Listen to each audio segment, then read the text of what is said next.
Hi, everyone. Welcome to the comment section on HAPS TV. I'm your host, Shivani Prasad, and today we're speaking with Kavita Rai, an activist, journalist, and founder of Justice in the Classroom, a student-powered organization focused on mobilizing all education stakeholders to prioritize racial equity in public schools across Southern California.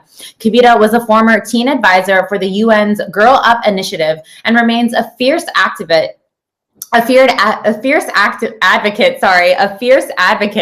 for global gender equality, now serving on the Female Quotient's inaugural Next Gen Board of Advisors. Today, we'll be speaking with Kavita about her coverage of the current farmers' protests in India. We'll be giving a brief history of the protests, going through what's happening right now, and reviewing a few comments about the protests together. So all that and more today. Thanks for joining us on the comment section.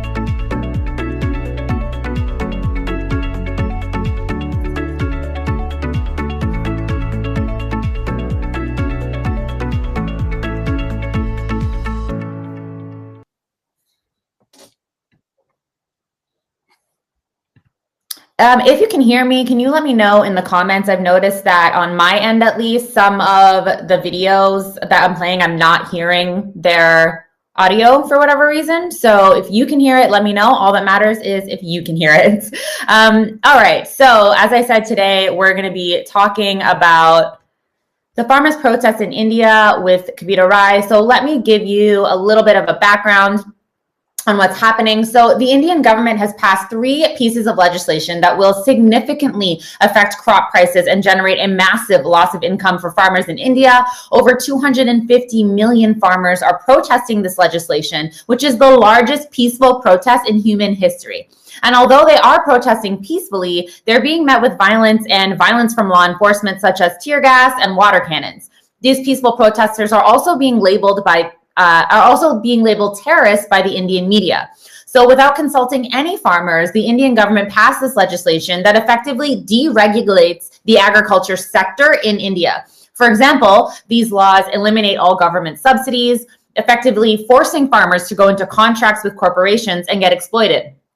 Another law also prevents farmers from being able to go to court if they get into a dispute with a big corporation. Kavita is going to go into more detail about this, but before that, I just want to go through some of the comments that we found. So Kavita and I found these comments underneath a video explainer that was actually a really good and effective video explainer about what's going on right now in India. So this first one right here says the Indian media did the same negative reporting when Muslims protested against the CAA and they were called anti-nationalists and terrorists. And now the same thing is happening to farmers. When will India see the truth about Modi? What an evil, wild man he is. But he has all the social media and Bollywood and news channels showing him as India's hero. People need to open their eyes before it's too late. The other comment that we found says, this person was commenting on the person who put up the video explainer, saying, you don't even know 1% of this stuff. You need to do some proper research. I live in Delhi, and the things that you said aren't even 30% correct. For your information, no army personnel has been deployed till today. It's just the local police, and that's it. And just 1 farmer has died, not 4. How you describe the laws is totally wrong. The government and farmers have already got into a lot of discussions, which are still going on. So it's my kind request to you that if you don't know the correct thing, then don't create propaganda. So we have Kavita Rai here to talk about this. I'm just going to pop her into the discussion and we'll get started. Hi, Kavita. Hi, thank you so much again for having me. It's such a pleasure to report on this because right now there is a lack of media circulation around these protests. And so I'm really grateful to just do my part. To kind of get started, I really appreciate your nutshell breakdown of the 3 bills. I think that it perfectly articulates, the breakdown of what exactly is happening. And to kind of respond to a few of the comments more generally about, having to do your research and needing to know what exactly is going on. I think that, it is important to understand that there is validity in argument and why the farmers are protesting. I mean, former chief economist of the World Bank recently said that after studying these bills, he finds them flawed and detrimental to farmers, and in the fact that they will only serve corporate interest rather than the actual farmers. And I wrote an article about these farmer protests for Brown Girl magazine. And in my own reporting and research for that article, all of them led to the same, common theme of this idea that, if you privatize farms, that is going to make farmers more susceptible to corporate exploitation. And to really understand how this happened, and to understand the gravity of these bills, I think it is important to have the context of what farmers were doing prior to these bills. And so farmers sold their produce through an auctioning system known as the Mandi system. And they were able to bargain for their prices through this system. But they were also guaranteed an income through the minimum support price. They had the option of a minimum support price, which is similar to what, a minimum wage rate could be in the UK and US. It was guaranteed income. And farmers understood that the Mandi system needed to be reformed, and Modi's bills are supposedly a response to helping those issues that they have, but we understand that that's not what farmers think, and that although there needs to be reform, the response taken by the government is doing the opposite of helping farmers. So I just popped this first comment underneath there. So what you just explained to us, what implications does this have for farmers? Because this person is insinuating that it's actually great. It's pretty clear that this person is perhaps watching a lot of Indian media where this is being painted as if it's not detrimental to farmers. So can you explain to us a little bit, what are the implications of this for the farmers? Yes, there are severe consequences for farmers. If you consider what is happening in the midst of a pandemic, of already growing debt, bankruptcy that farmers were experiencing because of lockdown regulations, and honestly, this agriculture crisis, it's so important to frame this as the tipping point, not necessarily as, they're just starting to protest because of these bills. This is a generational crisis that has been happening. And I'll go a little bit more into that later, but I think it's, this is having a toll on, farmers' mental health. Farmer suicides in the recent years have gone, astronomically high. To give a data point or a statistic, Punjab's government data states that 3,330 farmers have taken their lives due to farmer debt since 2000 till date, of which 698 committed suicide in the past 4 years. And so this, I hope that can narrate the gravity of the situation, is that this is not something that is just happening right now. It has been a systemic crisis that has been happening for generations. And, to really kind of to add to that, this started the privatization of farms in the mid-1960s in Punjab specifically, and why it's so important why so many people are focused on the Punjab region, although this is an Indian farmers movement in general, is because in Punjab in the mid-1960s, there was what is called the Green Revolution, where the Indian government wanted to quote unquote modernize farming. And so they introduced all these different crops that aren't natural to the region's soil. And that has large repercussions on the ecological destruction of land, as well as the overuse of fertilizer and pesticides.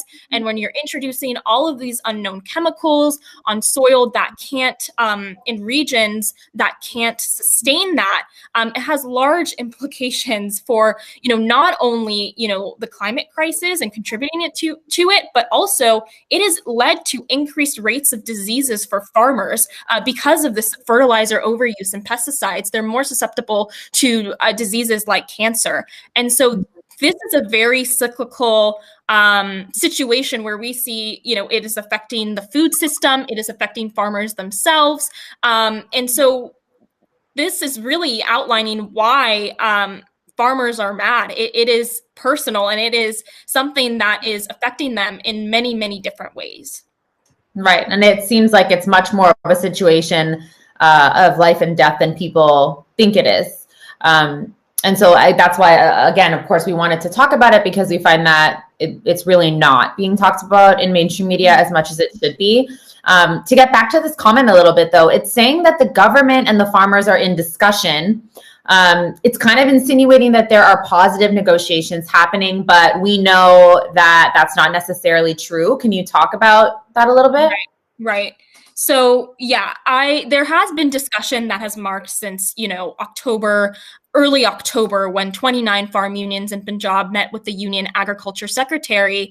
And this is where the farmers first presented their list of demands, which included repealing the 3 farm bills and withdrawing cases against activists and protesters who have spoken out about this.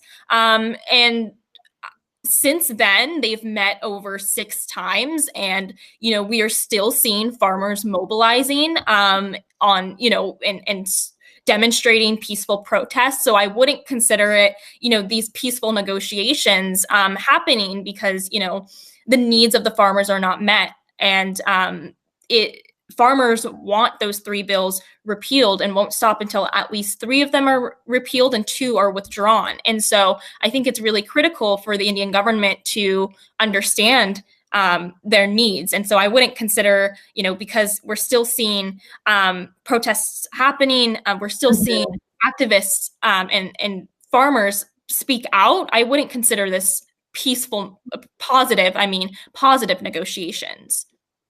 Yeah, and it definitely seems as if the farmers are not backing down. They're not saying we are going into this, ready to negotiate and do like a pull and tug and this back and forth. It's no, these laws cannot exist. And I think that's absolutely the right move. The second comment, it's really likening the coverage of the protests to the way that the Indian media covered the CAA protests. It's really calling out the Modi government. And I would love to know what your thoughts are on that. Yeah, I think that, it's evident that the Indian government has consistently shown they are not a government for the people at all. And in the context of this situation, more than half of India's workforce is made up of the agriculture sector, agriculture workers, according to their latest census in 2011.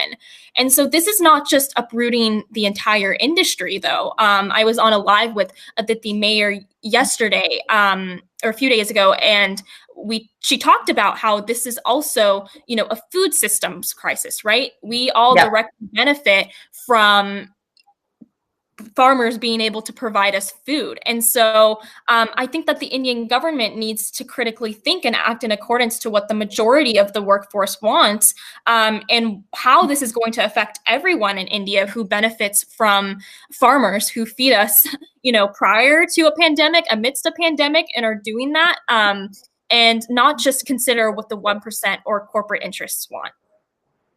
Right. And I think it's so indicative. I mean, we've seen so much, I think, really great information and guides and like slideshows and presentations on Instagram about how this actually impacts us in these other countries, America, Canada, wherever, more than we think it does. And it really is a global issue. And I think that, if anyone's wondering, I learned a lot by searching the podcast, searching the hashtag, no farmers, no food. There's a lot of really great information there. Actually, I'm going to have Kavita talk about that a little bit as well. What are ways that we can learn more about what's happening with the farmers, or what are ways that we can help support the cause? Yeah, so there are a few organizations you could even give monetary donations to, such as Khalsa Aid. There's a few, local farm organizations in Punjab specifically, which I've linked all of them in my article for Brown Girl Magazine. But I think even more than monetary donations it definitely support these organizations for sure. But it's also really important to understand what those on the front line need right now and what they're saying, and really listening to those primary sources of those on the front lines, like protesting in Delhi right now and hearing what they need. And what they're saying is that, you know, the media is not covering this. We need to be able to do our part in just, you know, circulating this information and being very accurate in how we circulate that information, meaning like being very making sure that it's credible and reputable sources, so that everyone knows what's happening, and you know, we don't have to sift through comments that are spreading misinformation. And so I think it's really important to just do your part in one, educating yourself, understanding why this is a crisis, and then doing your part in disseminating that information, because I think it's something that needs to be talked about a lot more, because there's such lack of media attention, and we need to be able to do that to amplify the voices of farmers. Yeah, and I think something we know is that in a lot of Indian households, even when, you know, maybe the younger generation is showing a lot of what they're learning on social media to their parents, is showing a lot of the correct information to elders in the house. The elders in the house oftentimes are still watching Indian news. They're still taking in so much Indian media. And so I think it's also really important intergenerationally to have these conversations, because there's also so much misinformation really spread in between elders in the Indian community in America and in Canada as well, just through WhatsApp, and, you know, sharing all these, you know, incorrect links, and so many, like, so much Indian, essentially, propaganda. The wrong type of information is being shared. So like you said, it's not only important, I think, for us to have the correct media coverage, and for people who aren't necessarily Indian to know about it, but also for us to make sure that those in our community who are maybe consuming Indian media or the wrong type of media that's sharing the wrong information, they also need to know what's right as well. So I thank you so much for coming on. I really appreciate it. You did such an amazing job of explaining it. Please stay safe where you are. I know that you know, there might be more lockdowns coming to California and things like that. So I definitely want you to stay safe, and I am so appreciative that you came on the show. Of course. Thank you so much for having me. Everyone who's watching, you can find Kavita on Instagram and Twitter at kavita.rai. I'm just going to pop it up really quickly on the screen in case you want to follow her. She does a lot of other awesome work, so definitely give her a like and a follow.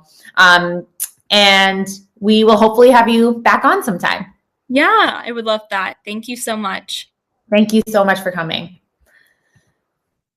Don't forget, you can always send in any comments that you want me to discuss on the show by DMing me on any platform. The comment section will be live. Usually it's live every Saturday at 10 a.m. Today we had to do a little bit of a schedule change, but usually every Saturday at 10 a.m. right here on HAPS TV. Thank you so much for joining me from Mississauga, Ontario. I'm Shivani Prasad.